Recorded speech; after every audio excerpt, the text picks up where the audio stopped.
Expressing likes and dislikes, talking about family and work commitments. Vocabulary, likes and dislikes. Like, hou. Dislike, hou nie. Hate, haat. Enjoy, geniet.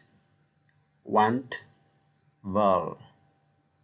Agree, ek stem saam. Disagree, ek stem nie saam nie. Comfortable, gemaklik.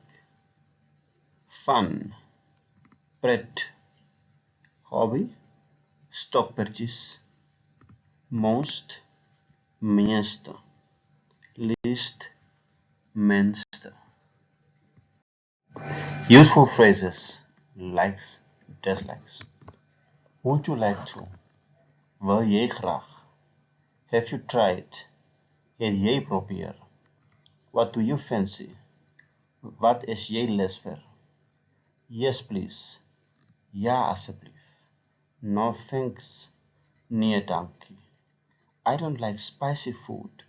Ek hou nie van pittige kos nie. I like sweet drinks. Ek hou van soet drankies. This looks great. Dit lyk wonderlik. I'm full. Ek is vol. That smells good. Dit reuk lekker.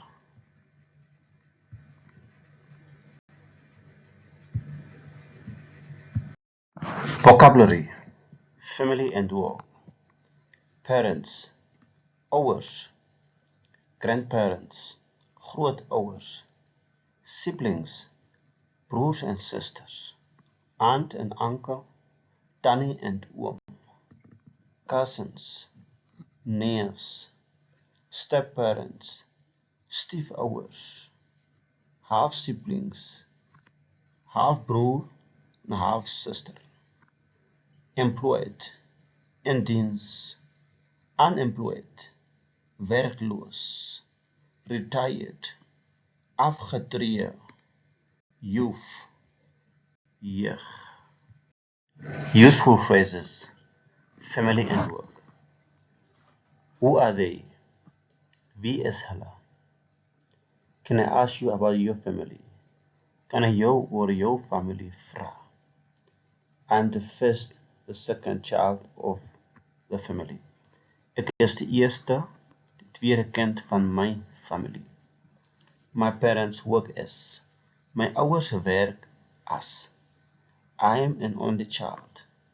Ek is die enigste kind. Where is the bathroom? Waar is die badkamer? I like my food. Ek hou van my kos. We enjoy doing. Ons geniet dit om te doen. Unfortunately, my meeting is late. Ongelukkig, my vergadering is laat.